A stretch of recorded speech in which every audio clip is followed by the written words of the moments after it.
ਸਤਿ ਸ਼੍ਰੀ ਅਕਾਲ ਜੀ, ਮੈਂ ਹਾਂ ਹਰਜੋਤ ਕੌਰ ਤੇ ਪ੍ਰੋਗਰਾਮ ਖਬਰ ਪੜਤਾਲ ਵਿੱਚ ਤੁਹਾਡਾ ਸਾਰਿਆਂ ਦਾ ਸਵਾਗਤ ਹੈ। ਹਰ ਵਾਰ ਦੀ ਤਰ੍ਹਾਂ ਪੰਜਾਬ ਅਤੇ ਦੇਸ਼ ਨਾਲ ਜੁੜੇ ਖਾਸ ਮੁੱਦੇ ਤੇ ਚਰਚਾ ਕਰਾਂਗੇ ਅਤੇ ਚਰਚਾ ਕਰਨ ਲਈ ਸਾਡੇ ਨਾਲ ਪ੍ਰੋਗਰਾਮ ਵਿੱਚ ਜੁੜੇ ਹੋਏ ਨੇ ਸੀਨੀਅਰ ਪੱਤਰਕਾਰ ਸੁਰਿੰਦਰ ਡੱਲਾ ਜੀ। ਬਹੁਤ-ਬਹੁਤ ਸਵਾਗਤ ਹੈ ਡੱਲਾ ਜੀ, ਸਤਿ ਸ਼੍ਰੀ ਅਕਾਲ। ਬਹੁਤ ਧੰਨਵਾਦ ਹਰਜੋਤ ਜੀ, ਤੁਹਾਡਾ ਵੀ ਔਰ ਦੁਨੀਆ ਭਰ ਦੇ ਪੰਜਾਬੀਆਂ ਦਾ। ਜੀ ਸੋ बहुत ही इस समय सुर्खियां ਵਿੱਚ ਹੈ ਸੰਗਰੂਰ ਜ਼ਿਮਨੀ ਚੋਣ, ਉਸ ਨੂੰ ਲੈ ਕੇ ਖੁੱਲ ਕੇ ਗੱਲ ਕਰਾਂਗੇ ਸਾਰੀ ਪਾਰਟੀਆਂ ਬਾਰੇ ਕਿ ਕਿਸ ਤਰੀਕੇ ਦੇ ਹੁਣ ਹਾਲਾਤ ਨਜ਼ਰ ਆ ਰਹੇ ਨੇ, ਕਿਉਂਕਿ ਅੱਜ ਅਰਵਿੰਦ ਕੇਜਰੀਵਾਲ ਵੀ ਰੋਡ ਸ਼ੋਅ ਕਰਨਗੇ ਆਪ ਦੀ ਹਮਾਇਤ ਦੇ ਵਿੱਚ। ਤੇ ਦੂਸਰੇ ਪਾਸੇ ਅਗਰ ਗੱਲ ਕਰੀਏ ਤਾਂ ਅਗਨੀਪਥ ਸਕੀਮ ਨੂੰ ਲੈ ਕੇ ਵੀ ਕੀ ਖਾਸ ਅਪਡੇਟ ਆਇਆ। ਫੌਜ ਦੇ 3 ਸੀਨੀਅਰ ਅਧਿਕਾਰੀਆਂ ਵੱਲੋਂ ਜੋ ਹੈ ਪ੍ਰੈਸ ਕਾਨਫਰੰਸ ਕੀਤੀ ਗਈ, ਕੀ ਉਹਨਾਂ ਨੇ ਕਿਹਾ, ਇਸ ਬਾਰੇ ਵੀ ਪੂਰੀ ਜਾਣਕਾਰੀ ਤੁਹਾਡੇ ਤੋਂ ਲਵਾਂਗੇ। ਪਰ ਸ਼ੁਰੂਆਤ ਸੰਗਰੂਰ ਜ਼ਿਮਨੀ ਚੋਣ ਤੋਂ ਕਰਨਾ ਚਾਹਾਂਗੇ। ਵਿਰੋਧੀ ਵੀ ਇਲਜ਼ਾਮਾਂ ਦੀ ਸਿਆਸਤ ਖੇਡ ਰਹੇ ਨੇ ਤੇ ਪੰਜਾਬ ਦੇ ਮੁੱਖ ਮੰਤਰੀ ਭਗਵੰਤ ਮਾਨ ਵੀ ਜੋ ਨੇ ਕਰਪਸ਼ਨ ਦੇ ਇਲਜ਼ਾਮਾਂ ਦੇ ਨਾਲ ਵਿਰੋਧੀਆਂ ਦੇ ਉੱਪਰ ਨਿਸ਼ਾਨਾ ਲਗਾ ਰਹੇ ਨੇ ਲਗਾਤਾਰ। ਕੀ ਕਹੋਗੇ ਇਸ ਬਾਰੇ? ਦੇਖੋ, ਅੱਜ ਦਿਨ ਬਹੁਤ ਅਹਿਮ ਹੈ ਹਰਜੋਤ ਜੀ। ਪਹਿਲਾਂ ਤਾਂ ਸਾਨੂੰ ਇਹ ਗੱਲ ਸਮਝਣੀ ਪੈਣੀ ਹੈ ਕਿ ਸੰਗਰੂਰ ਜ਼ਿਮਨੀ ਚੋਣ ਨੂੰ ਬਹੁਤ ਘੱਟ ਸਮਾਂ ਰਹਿ ਗਿਆ। ਅੱਜ ਅਸੀਂ 20 ਜੂਨ ਦੇ ਵਿੱਚ ਪਹੁੰਚ ਗਏ ਹਾਂ ਔਰ ਕੱਲ 21 ਜੂਨ ਨੂੰ ਸ਼ਾਮ ਨੂੰ 5 ਵਜੇ ਚੋਣ ਪ੍ਰਚਾਰ ਖਤਮ ਹੋ ਜਾਣਾ। ਸੋ ਅੱਜ ਔਰ ਕੱਲ ਦਾ ਦਿਨ ਹੈ ਜਿਹੜਾ, ਇਹਦੀ ਬਹੁਤ ਵੱਡੀ ਅਹਿਮੀਅਤ ਹੈ ਇਸ ਵਕਤ। ਔਰ ਅਸੀਂ ਜੇ ਚੀਜ਼ਾਂ ਨੂੰ ਵੇਖੀਏ, ਅੱਜ ਅਰਵਿੰਦ ਕੇਜਰੀਵਾਲ ਆ ਸਕਦੇ ਨੇ। ਇਹ ਸਵਾਲ ਲਗਾਤਾਰ ਉੱਠ ਰਿਹਾ ਸੀ ਕਿ ਅਰਵਿੰਦ ਕੇਜਰੀਵਾਲ ਜਾਂ ਰਾਘਵ ਚੱਡਾ ਹਜੇ ਤੱਕ ਖੁੱਲ ਕੇ ਇਸ ਪ੍ਰਚਾਰ ਦੇ ਵਿੱਚ ਕਿਉਂ ਨਹੀਂ ਆਏ। ਆਮ ਆਦਮੀ ਪਾਰਟੀ ਜ਼ਰੂਰ ਕਿਤੇ ਨਾ ਕਿਤੇ ਸੋਚ ਰਹੀ ਹੋਣੀ, ਕਿਉਂਕਿ ਰਾਘਵ ਚੱਡਾ ਨੇ ਵਿਧਾਨ ਸਭਾ ਚੋਣਾਂ ਦੇ ਵਿੱਚ ਜਿੰਨੀ ਸ਼ਮੂਲੀਅਤ ਵਿਖਾਈ, ਜਿੰਨੀ ਆਪਣੀ ਉਪਲਬਧਤਾ ਵਿਖਾਈ, ਉਹਦੇ ਨਾਲ ਉਸ ਤੋਂ ਬਾਅਦ ਉਹਨਾਂ ਨੂੰ ਰਾਜ ਸਭਾ ਦੇ ਵਿੱਚ ਵੀ ਭੇਜਿਆ ਗਿਆ। ਸੋ ਅਚਾਨਕ ਹੀ ਉਹਨਾਂ ਦਾ ਇਹਨਾਂ ਚੋਣਾਂ ਦੇ ਵਿੱਚ ਸਰਗਰਮ ਨਾ ਹੋਣਾ ਜ਼ਿਮਨੀ ਚੋਣ ਦੇ ਵਿੱਚ, ਇਹ ਵੀ ਹੈਰਾਨੀ ਪੈਦਾ ਕਰਦਾ ਹੈ। ਤੇ ਹੁਣ ਤੱਕ ਅਗਰ ਅਰਵਿੰਦ ਕੇਜਰੀਵਾਲ ਨਹੀਂ ਆਏ ਤੇ ਉਹ ਵੀ ਕਾਫੀ ਹੈਰਾਨੀ ਵਾਲੀ ਗੱਲ ਸੀ ਜਿਹੜੀ ਆਮ ਲੋਕਾਂ ਦੇ ਲਈ ਬਣੀ ਹੋਈ ਸੀ। ਪਰ ਹੁਣ ਅਰਵਿੰਦ ਕੇਜਰੀਵਾਲ ਜੀ ਜਿਹੜੇ ਨੇ ਅੱਜ ਆ ਰਹੇ ਨੇ, ਇਹ ਖਬਰਾਂ ਜਿਹੜੀਆਂ ਆ ਗਈਆਂ ਨੇ। ਸੋ ਹੁਣ ਇਹ ਵੀ ਹੋ ਸਕਦਾ ਕਿ ਰਾਘਵ ਚੱਡਾ ਵੀ ਉਹਨਾਂ ਦੇ ਨਾਲ ਆਉਣ। ਇਹ ਤਾਂ ਉਦੋਂ ਪਤਾ ਲੱਗੇਗਾ ਜਦੋਂ ਆਉਣਗੇ। ਪਰ ਚੋਣ ਮੁਕਾਬਲਾ ਪੂਰੀ ਤਰ੍ਹਾਂ ਨਾਲ ਖੁੱਲ ਗਿਆ। ਔਰ ਜਿਵੇਂ ਤੁਸੀਂ ਸਵਾਲ ਕੀਤਾ, ਅਰਵਿੰਦ ਕੇਜਰੀਵਾਲ ਦੀ ਗੈਰ ਹਾਜ਼ਰੀ 'ਚ ਭਗਵੰਤ ਮਾਨ ਨੇ ਪਿਛਲੇ ਕੁਝ ਦਿਨਾਂ ਤੋਂ ਕੰਪੇਨ ਸੰਭਾਲੀ ਹੋਈ ਹੈ। ਔਰ ਅਰਵਿੰਦ ਕੇਜਰੀਵਾਲ ਲਗਾਤਾਰ ਕਰਪਸ਼ਨ ਦੇ ਨਾਂ ਤੇ ਲੋਕਾਂ 'ਚ ਜਾ ਰਹੇ ਨੇ, ਕਰਪਸ਼ਨ ਦੇ ਖਿਲਾਫ ਆਪਣਾ ਏਜੰਡਾ ਦਿਖਾ ਰਹੇ ਨੇ। ਵਿਜੀਲੈਂਸ ਨੂੰ ਸਖਤ ਹਦਾਇਤਾਂ ਨੇ। ਸਾਧੂ ਸਿੰਘ ਧਰਮਸੋਤ ਗ੍ਰਿਫਤਾਰ ਹੋਏ, ਆਪਣਾ ਮੰਤਰੀ ਬਰਖਾਸਤ ਕੀਤਾ। ਇੱਕ ਸਾਬਕਾ ਐਮਐਲਏ ਨੂੰ ਰੇਤ ਮਾਈਨਿੰਗ ਦੇ ਇਲਜ਼ਾਮ, ਗੈਰ ਕਾਨੂੰਨੀ ਇਲੀਗਲ ਮਾਈਨਿੰਗ ਦੇ ਇਲਜ਼ਾਮਾਂ 'ਚ ਗ੍ਰਿਫਤਾਰ ਕਰ ਲਿਆ। ਔਰ ਕਈ ਮਹਿਕਮਿਆਂ ਦੀ ਜਾਂਚ ਖੋਲ੍ਹਣ ਦਾ ਐਲਾਨ ਕੀਤਾ। ਰਾਜਾ ਵੜਿੰਗ ਬਾਰੇ ਬੱਸਾਂ ਦੀ ਜਿਹੜੀ ਹੈ, ਭਗਵੰਤ ਮਾਨ ਨੇ ਚੈਸੀਆਂ ਦੇ ਮਾਮਲੇ ਤੇ ਗੱਲ ਕਹੀ ਜਲੰਧਰ 'ਚ ਕਿ ਅਸੀਂ ਜਾਂਚ ਕਰਾਂਗੇ। ਔਰ ਇਹਦੇ ਨਾਲ ਇੱਕ ਦੋ ਮੰਤਰੀ ਨੇ, ਉਹਨਾਂ ਦੇ ਖਿਲਾਫ ਵਿਜੀਲੈਂਸ ਦੇ ਵਿੱਚ ਜਾਂਚ ਸ਼ੁਰੂ ਹੋਈ। ਔਰ ਇੱਥੋਂ ਤੱਕ ਚਰਚਾਵਾਂ ਨੇ ਕਿ ਇਹਦਾ ਭਗਵੰਤ ਮਾਨ ਉਹਨਾਂ ਨੂੰ ਕਾਫੀ ਪ੍ਰਭਾਵੀ ਅਸਰ ਦਿਖ ਰਿਹਾ ਲੋਕਾਂ 'ਚ, ਕਿਉਂਕਿ ਕਾਂਗਰਸ ਦੇ ਜਿਹੜੇ ਲੀਡਰ ਨੇ ਕਈ, ਉਹ ਅਦਾਲਤਾਂ 'ਚ ਚਲੇ ਗਏ। ਕੱਲ ਇੱਥੋਂ ਤੱਕ ਖਬਰਾਂ ਸੋਸ਼ਲ ਮੀਡੀਆ ਤੇ ਘੁੰਮਦੀਆਂ ਰਹੀਆਂ।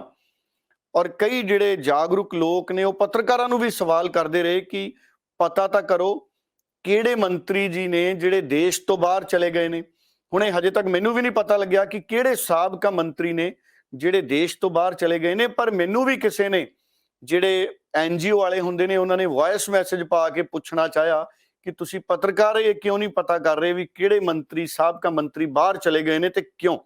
ਸੋ ਸਵਾਲ ਬਹੁਤ ਵੱਡਾ। ਹੁਣ ਮੈਂ ਕਾਂਗਰਸ ਵਾਲਿਆਂ ਨੂੰ ਬੇਨਤੀ ਕਰੂੰਗਾ ਭਾਈ ਕਿ ਜੇ ਤੁਹਾਡੇ ਕੋਈ ਲੀਡਰ, ਕੋਈ ਸਾਬਕਾ ਮੰਤਰੀ, ਕੋਈ ਐਕਸ MLA ਅਗਰ ਦੇਸ਼ ਤੋਂ ਬਾਹਰ ਗਏ ਨੇ ਤੇ ਤੁਸੀਂ ਟਵੀਟ ਪਾ ਦਿਓ ਤਾਂ ਕਿ ਕੋਈ ਵੀ ਜਿਹੜੀ ਕਲੈਰਿਟੀ ਹੈ ਇਸ ਮਸਲੇ ਤੇ ਪੂਰੀ ਆ ਜੇ। ਨਹੀਂ ਤਾਂ ਅੱਜ ਕੱਲ੍ਹ ਇਹ ਵੀ ਮੁੱਦਾ ਬਣ ਜਾਂਦਾ, ਕਿਉਂਕਿ ਚੋਣਾਂ ਦਾ ਸਮਾਂ, ਸੰਗਰੂਰ ਜ਼ਿਮਨੀ ਚੋਣ ਇੰਨੀ ਗੰਭੀਰ ਹੈ। ਰਾਜਾ ਵੜਿੰਗ ਉੱਥੇ ਪ੍ਰਚਾਰ ਕਰ ਰਹੇ ਨੇ। ਰਾਜਾ ਵੜਿੰਗ ਦੇ ਨਾਲ ਕਈ ਜਿਹੜੇ ਮੀਤ ਪ੍ਰਧਾਨ ਲਾਏ ਸੀ, ਹੋਰ ਲਾਏ ਸੀ, ਕਿ ਉਹ ਸਾਰੇ ਇਕੱਠੇ ਉੱਥੇ ਪਹੁੰਚੇ ਨੇ। ਕਈ ਹੋਰ ਉਹਨਾਂ ਦੇ ਨਾਲ ਜਿਹੜੇ ਅਹੁਦੇਦਾਰ ਸੀ, ਕੋਈ ਸਮੂਹਿਕ ਫੋਟੋ ਪਾ ਦਿਓ। ਹੋ ਸਕਦਾ ਉਹ ਪ੍ਰਚਾਰ ਕਰਦੇ ਵੀ ਹੁਣ, ਪਰ ਵਿਰੋਧੀਆਂ ਨੇ ਇਹਨੂੰ ਟੂਲ ਬਣਾ ਲਿਆ ਕਿ ਕਾਂਗਰਸ ਦੇ ਕਈ ਲੀਡਰ ਨੇ ਜਿਹੜੇ ਉਹ ਦੇਸ਼ ਛੱਡ ਕੇ ਚਲੇ ਗਏ ਨੇ। ਹੁਣ ਉਹ ਪਤਾ ਕਰਨ ਦਾ ਵਿਸ਼ਾ ਹੈ ਕਿ ਕਿਹੜੇ ਚਲੇ ਗਏ ਨੇ ਤੇ ਕਿਹੜੇ ਸਾਬਕਾ ਮੰਤਰੀ ਨੇ ਜਿਹੜੇ ਬਾਹਰ ਚਲੇ ਗਏ ਨੇ। ਹੋ ਸਕਦਾ ਕਿਸੇ ਦਾ ਕੋਈ ਨਿੱਜੀ ਰੁਝੇਵਾਂ ਹੋਵੇ ਹਰਜੋਤ ਜੀ, ਕਿਸੇ ਨੇ ਅੱਜ ਕੱਲ੍ਹ, ਕਿਉਂਕਿ ਜਿਹੜੇ ਸਾਡੇ ਸਾਬਕਾ ਕਈ ਮੰਤਰੀ ਜਾਂ ਐਕਸ ਐਮਐਲਏ ਹੁੰਦੇ ਨੇ, ਉਹਨਾਂ ਦੇ ਤਾਂ ਵੀਜ਼ੇ ਲੱਗੇ ਹੁੰਦੇ ਨੇ, ਉਹਨਾਂ ਨੇ ਕਿਹੜਾ ਲੈਣਾ 'ਚ ਲੱਗਣਾ। ਸੋ ਉਹਨਾਂ ਦੇ ਵੀਜ਼ੇ ਲੱਗੇ ਹੁੰਦੇ ਨੇ। ਕਈ ਵਾਰੀ ਉਹ ਜਦੋਂ ਗਰਮੀ ਜੀ ਜ਼ਿਆਦਾ ਪੈਂਦੀ ਹੈ ਤੇ ਘੁੰਮਣ ਫਿਰਨ ਹੀ ਚਲੇ ਜਾਂਦੇ ਆ, ਕਈ ਵਾਰੀ ਬਾਹਰਲੇ ਮੁਲਕਾਂ 'ਚ, ਠੰਡੇ ਮੁਲਕਾਂ 'ਚ ਚਲੇ ਜਾਂਦੇ ਨੇ। ਕੈਪਟਨ ਅਮਰਿੰਦਰ ਦਾ ਵੀ ਖੁਦ ਨਹੀਂ ਪਤਾ, ਇਹ ਆਮ ਬੰਦਿਆਂ ਨੂੰ ਪਤਾ ਹੀ ਨਹੀਂ ਹੁੰਦਾ ਵੀ ਕੈਪਟਨ ਅਮਰਿੰਦਰ ਅੱਜ ਕੱਲ੍ਹ ਕਿੱਧਰ ਨੇ, ਵੀ ਪੰਜਾਬ 'ਚ ਨੇ ਜਾਂ ਹਿਮਾਚਲ 'ਚ ਚਲੇ ਗਏ ਨੇ ਜਾਂ ਵਿਦੇਸ਼ ਚਲੇ ਗਏ ਨੇ। ਸੋ ਇਸ ਕਰਕੇ ਇਹ ਚਰਚਾਵਾਂ ਬਹੁਤ ਚੱਲ ਰਹੀਆਂ ਨੇ।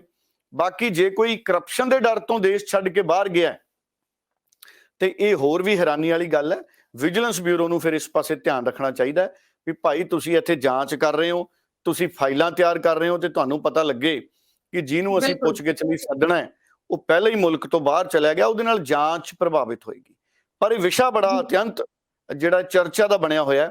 ਸੋ ਅੱਜ ਮੈਂ ਕੋਸ਼ਿਸ਼ ਕਰੂੰਗਾ ਪਤਾ ਕਰੀਏ ਵੀ ਉਹ ਕਿਹੜੇ ਸਾਬਕਾ ਐਮਐਲਏ ਸਾਹਿਬ ਨੇ, ਮੰਤਰੀ ਸਾਹਿਬ ਨੇ ਜਿਹੜੇ ਵਿਦੇਸ਼ ਚਲੇ ਗਏ, ਤੇ ਕਾਰਨ ਪਤਾ ਕਰਾਂਗੇ। ਹੋ ਸਕਦਾ ਕਿਤੇ ਵਿਆਹ ਤੇ ਹੀ ਗਏ ਹੋਣ, ਕਿਸੇ ਰਿਸ਼ਤੇਦਾਰ ਦੀ ਕੋਈ ਉੱਥੇ ਠਾਕਾ ਠੁਕਾ ਹੋਵੇ, ਉੱਥੇ ਗਏ ਹੋਣ। ਸੋ ਕੁਝ ਨਹੀਂ ਪਤਾ ਹੁੰਦਾ ਕਿੱਥੇ ਇਹ ਲੋਕ ਗਏ ਹੋਣਗੇ, ਛੁੱਟੀਆਂ ਤੇ ਗਏ ਹੋ ਸਕਦੇ ਆ। ਪਰ ਇਹ ਮਸਲਾ ਬੜਾ ਗੰਭੀਰ ਹੈ। ਹੁਣ ਇਹਦੇ ਨਾਲ ਕਨੈਕਟ ਹੁੰਦੀ ਹੈ ਗੱਲ। ਦੇਖੋ ਇਹਨੂੰ ਭਗਵੰਤ ਮਾਨ ਦੀ ਜਿਹੜੀ ਕਰਪਸ਼ਨ ਖਿਲਾਫ ਲੜਾਈ ਹੈ, ਕਈ ਲੋਕ ਉਹਦਾ ਅਸਰ ਦੱਸ ਰਹੇ ਨੇ, ਤੇ ਦੂਜੇ ਪਾਸੇ ਵਿਰੋਧੀ ਵੀ ਕਿਹੜਾ ਘੱਟ ਹੈ।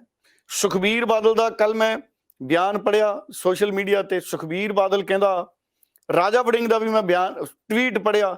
ਰਾਜਾ ਵੜਿੰਗ ਕਹਿੰਦੇ ਵੀ ਆਮ ਆਦਮੀ ਪਾਰਟੀ ਵਾਲਿਆਂ ਨੂੰ ਜਿਹੜੇ ਨੇ ਇਹਨਾਂ ਨੂੰ ਸਿਰਫ ਪਬਲਿਸਿਟੀ ਦੀ ਆਕਸੀਜਨ ਮਿਲ ਰਹੀ ਹੈ। ਕਹਿੰਦੇ ਇਹ ਪਬਲਿਸਿਟੀ ਦੀ ਆਕਸੀਜਨ ਤੇ ਸਰਵਾਈਵ ਕਰ ਰਹੇ ਨੇ। ਔਰ ਰਾਜਾ ਵੜਿੰਗ ਜੀ ਕਹਿੰਦੇ ਕਿ ਇਹ ਬਹੁਤ ਤੇਜ਼ੀ ਦੇ ਨਾਲ ਪ੍ਰਚਾਰ ਕਰ ਰਹੇ ਨੇ। ਔਰ ਪਹਿਲੇ ਮਹੀਨੇ 'ਚ ਰਾਜਾ ਵੜਿੰਗ ਜੀ ਕਹਿੰਦੇ ਇਹਨਾਂ ਨੇ 24 ਕਰੋੜ ਰੁਪਏ ਇਸ਼ਤਿਹਾਰਬਾਜ਼ੀ ਤੇ ਲਾਏ। ਇਸੇ ਤਰ੍ਹਾਂ ਦਾ ਇਲਜ਼ਾਮ ਸੁਖਬੀਰ ਬਾਦਲ ਨੇ ਵੀ ਦਿੱਤਾ। ਸੁਖਬੀਰ ਬਾਦਲ ਵੀ ਕਹਿੰਦੇ ਵੀ ਆਪ ਵਾਲਿਆਂ ਨੇ ਪਹਿਲੇ ਮਹੀਨੇ 24 ਕਰੋੜ ਦਾ ਇਸ਼ਤਿਹਾਰਾਂ ਤੇ ਖਰਚਾ ਕੀਤਾ। ਦੇਖੋ 24 ਕਰੋੜ ਮੈਨੂੰ ਜ਼ਿਆਦਾ ਲੱਗਦੇ ਆ, ਪਰ ਮੈਨੂੰ ਇਹ ਲੱਗਦਾ ਕਿ ਭਗਵੰਤ ਮਾਨ ਨੂੰ ਕਲੈਰਿਟੀ ਦੇ ਦੇਣੀ ਚਾਹੀਦੀ ਹੈ ਵੀ ਪਹਿਲੇ ਮਹੀਨੇ ਕਿੰਨੇ ਕਰੋੜ ਦੇ ਇਸ਼ਤਿਹਾਰ ਦਿੱਤੇ। ਅਗਰ ਕਰੋੜਾਂ ਰੁਪਏ ਦੇ ਇਸ਼ਤਿਹਾਰ ਵੰਡੇ ਗਏ, ਇੱਕ ਮਹੀਨੇ 'ਚ 24 ਕਰੋੜ ਅਗਰ ਮੰਨ ਲਿਆ ਜਾਵੇ ਆਮ ਆਦਮੀ ਪਾਰਟੀ ਨੇ ਲਾਏ, ਇਹ ਛੁੱਟੀਆਂ ਕੱਢ ਦਈਏ ਜੇ ਆਪਾਂ 4 ਜਾਂ ਦੂਜੀਆਂ ਛੁੱਟੀਆਂ ਕੱਢ ਦਈਏ ਤਾਂ ਕਰੋੜ ਰੁਪਇਆ ਪ੍ਰਤੀ ਦਿਹਾੜੀ ਹੋ ਗਿਆ। ਸੋ ਇਹ ਮਤਲਬ ਫਿਰ ਇਹ ਬਹੁਤ ਚਿੰਤਾਜਨਕ ਸਥਿਤੀ ਆ ਅਗਰ ਅਜਿਹਾ ਹੈ। ਮੈਂ ਅਗਰ ਕਹਿ ਰਿਹਾ ਹਰਜੋਤ ਜੀ, ਪਰ ਇਹ ਮੈਟਰ ਆਫ ਡਿਸਕਸ਼ਨ ਹੈ। ਔਰ ਇਹਦੇ ਤੇ ਭਗਵੰਤ ਮਾਨ ਜੀ ਨੂੰ ਜ਼ਰੂਰ ਆਪਣੀ ਖੁੱਲੀ ਗੱਡੀ 'ਚ ਖੜੇ ਹੋ ਕੇ ਹੀ ਪੱਤਰਕਾਰਾਂ ਨੂੰ ਦੱਸ ਦੇਣਾ ਚਾਹੀਦਾ ਵੀ ਭਾਈ 24 ਕਰੋੜ ਨਹੀਂ, ਅਸੀਂ ਤਾਂ 20 ਲੱਖ 25 ਲੱਖ 50 ਲੱਖ ਜਾਂ 1 ਕਰੋੜ ਜਾਂ 2 ਕਰੋੜ ਦੇ ਇਸ਼ਤਿਹਾਰ ਦਿੱਤੇ ਆ। ਕਿਉਂਕਿ ਅਗਰ ਇੰਨੇ ਪੈਸੇ ਇਸ਼ਤਿਹਾਰਾਂ ਤੇ ਖਰਚੇ ਕੀਤੇ ਜਾ ਰਹੇ ਨੇ 24 ਕਰੋੜ, ਤੇ ਫਿਰ ਜਿਹੜੇ ਆਪਾਂ ਗੱਲਾਂ ਕਰਦੇ ਹਾਂ ਵੀ ਅਸੀਂ ਪੈਨਸ਼ਨਾਂ ਇੱਕ ਕਰਤੀਆਂ, ਹੁਣ ਪੂਰੀਆਂ ਪੈਨਸ਼ਨਾਂ ਵਿਧਾਇਕਾਂ ਦੀਆਂ ਰੋਕ ਕੇ ਵੀ, ਤੇ ਜੇ ਆਪਾਂ 20 24 ਕਰੋੜ ਰੁਪਏ ਇਸ਼ਤਿਹਾਰਾਂ ਤੇ ਖਰਚਾਂਗੇ ਫਿਰ ਤਾਂ ਕ੍ਰਿਟਿਸਿਜ਼ਮ ਹੋਊਗਾ, ਵਿਰੋਧੀ ਤਰ੍ਹਾਂ ਕਰਨਗੀਆਂ। ਜੀ ਬਿਲਕੁਲ। ਇਸ ਦੇ ਨਾਲ ਹੀ ਸ਼ਰਾਬ ਨੀਤੀ ਨੂੰ ਲੈ ਕੇ ਵੀ ਦੇਖੋ ਗੱਲਾਂ ਆ ਰਹੀਆਂ ਨੇ ਕਿ ਜਿਸ ਹਿਸਾਬ ਨਾਲ ਸ਼ਰਾਬ ਨੀਤੀ ਬਣਾਈ ਗਈ ਸੀ ਉਸ ਤਰ੍ਹਾਂ ਦਾ ਹੁੰਗਾਰਾ ਜੋ ਹੈ ਨਹੀਂ ਮਿਲਦਾ ਦਿਖ ਰਿਹਾ, ਤੇ ਇਸੇ ਕਰਕੇ ਹੁਣ ਕੁਝ ਬਦਲਾਅ ਕਰਨ ਦੀਆਂ ਵੀ ਤਿਆਰੀਆਂ ਕੀਤੀਆਂ ਜਾ ਰਹੀਆਂ ਨੇ। ਕਿਸ ਤਰ੍ਹਾਂ ਦੀ ਤੁਹਾਨੂੰ ਲੱਗਦਾ ਹੈ ਇਹ ਬਦਲਾਅ ਕੀਤੇ ਜਾਣਗੇ ਤਾਂ ਕਿ ਜੋ ਨਵੀਂ ਸ਼ਰਾਬ ਨੀਤੀ ਹੈ ਉਹ ਬਾਕੀਆਂ ਨੂੰ ਵੀ ਪਸੰਦ ਆਵੇ, ਕੁਝ ਹੁੰਗਾਰਾ ਪੋਜ਼ਿਟਿਵ ਮਿਲ ਸਕੇ ਪੰਜਾਬ ਸਰਕਾਰ ਨੂੰ? ਕਿ ਅਗਰ ਨਵਜੋਤ ਸਿੰਘ ਸਿੱਧੂ ਵਰਗਾ ਵਿਅਕਤੀ ਜਿਹੜੀ ਸ਼ਰਾਬ ਪਾਲਿਸੀ ਦੀ ਗੱਲ ਕਰਦਾ ਹੈ, ਅਗਰ ਸੂਬੇ ਦੀ ਸਰਕਾਰ ਅੱਗੇ ਹੋ ਕੇ ਨਵਜੋਤ ਸਿੰਘ ਸਿੱਧੂ ਵਾਲੀ ਸ਼ਰਾਬ ਪਾਲਿਸੀ ਤੇ ਕੰਮ ਕਰਦੀ, ਉਹਦੇ ਨਾਲ ਮਾਲੀਆ ਅਰਜਿਤ ਹੋ ਜਾਣਾ ਸੀ। ਮੈਨੂੰ ਲੱਗਦਾ ਕਿਤੇ ਨਾ ਕਿਤੇ ਸਾਡੀਆਂ ਪੋਲੀਟੀਕਲ ਪਾਰਟੀਆਂ ਕੰਪੀਟੀਸ਼ਨ 'ਚ ਪੈ ਜਾਂਦੀਆਂ ਨੇ ਵੀ ਨਹੀਂ, ਜਿਹੜੀ ਸਾਡੀ ਪਾਲਿਸੀ ਹੈ ਉਹੀ ਵਧੀਆ ਹੈ। ਤੇ ਹੁਣ ਤੁਸੀਂ ਦੇਖੋ ਜਿਹੜੀ ਆਮ ਆਦਮੀ ਪਾਰਟੀ ਨੇ ਸ਼ਰਾਬ ਪਾਲਿਸੀ ਬਣਾਈ ਸੀ, ਕਈ ਜ਼ਿਲ੍ਹਿਆਂ ਦੇ ਵਿੱਚ ਜਿਹੜੇ ਇਹਨਾਂ ਨੇ ਨਿਲਾਮੀ ਕਰਨੀ ਸੀ, ਬੋਲੀ ਦਾਤਾ ਹੀ ਨਹੀਂ ਆਏ ਹਰਜੋਤ ਜੀ। ਸੋ ਤੁਸੀਂ ਦੇਖੋ ਉਹਦੇ ਨਾਲ ਕਾਫੀ ਜ਼ਿਆਦਾ ਜਿਹੜਾ ਹੈਗਾ ਉਹ ਜੱਗ ਹਸਾਈ ਦੀ ਸਥਿਤੀ ਵੀ ਬਣੀ, ਔਰ ਕਈ ਜ਼ੋਨਾਂ ਦੇ ਵਿੱਚ ਬੋਲੀਆਂ ਹੀ ਨਹੀਂ ਆਈਆਂ। ਹੁਣ ਪੰਜਾਬ ਦੀ ਸਰਕਾਰ ਸ਼ਰਾਬ ਪਾਲਿਸੀ ਦਾ ਜਿਹੜਾ ਬੋਲੀ ਦਾ ਸਮਾਂ ਜਾਂ ਲਾਇਸੈਂਸ ਫੀਸ ਵਰਗੇ ਮਸਲੇ ਨੇ, ਹੁਣ ਉਹਨਾਂ ਨੂੰ ਸੁਲਝਾਉਣ ਦੀ ਕੋਸ਼ਿਸ਼ ਕਰ ਰਹੀ ਹੈ। ਕਿਉਂਕਿ ਜਿਹੜੇ ਸ਼ਰਾਬ ਦੇ ਠੇਕੇਦਾਰ ਨੇ ਉਹਨਾਂ ਨੇ ਪਰਸੋਂ ਦਿੱਲੀ ਜਾ ਕੇ ਵੀ ਪ੍ਰੋਟੈਸਟ ਕੀਤਾ। ਉੱਥੇ ਜਾ ਕੇ ਉਹਨਾਂ ਨੇ ਪ੍ਰੋਟੈਸਟ ਕੀਤਾ ਵੀ ਜਿਹੜਾ ਸ਼ਰਾਬ ਦਾ ਕਾਰੋਬਾਰ ਹੈ ਉਹ ਬਹੁਤ ਮਹਿੰਗਾ ਕਰਤਾ, ਗਰੁੱਪ ਬਹੁਤ ਮਹਿੰਗੇ ਕਰਤੇ, ਜਿਹੜੇ ਛੋਟੇ ਸ਼ਰਾਬ ਦੇ ਠੇਕੇਦਾਰ ਹੈ ਉਹਨਾਂ ਦੇ ਵੱਸ ਦੀ ਗੱਲ ਨਹੀਂ ਰਹੀ। ਅਸਲ 'ਚ ਗੱਲ ਹੈ ਕੀ ਸੀ? ਪਿਛਲੀਆਂ ਸਰਕਾਰਾਂ 'ਚ ਜਿਹੜੇ ਪੋਲੀਟੀਕਲ ਲੋਕ ਸੀ, ਸ਼ਰਾਬ ਦਾ ਕੰਮ ਜ਼ਿਆਦਾ ਉਹਨਾਂ ਦੇ ਸਹਾਰੇ ਘੁੰਮਦਾ ਸੀ। ਕਈ ਜਗ੍ਹਾ ਤਾਂ ਪੋਲੀਟੀਕਲ ਲੋਕ ਆਪ ਸ਼ਰਾਬ ਦੇ ਕੰਮ 'ਚ ਸੀ, ਕਈ ਜਗ੍ਹਾ ਉਹਨਾਂ ਨੇ ਆਪਣੇ ਬੰਦੇ ਅੱਗੇ ਖੜੇ ਕੀਤੇ ਸੀ ਜਾਂ ਉਹ ਪੈਸਾ ਲਾ ਦਿੰਦੇ ਸੀ ਸ਼ਰਾਬ ਦੇ ਵਿੱਚ।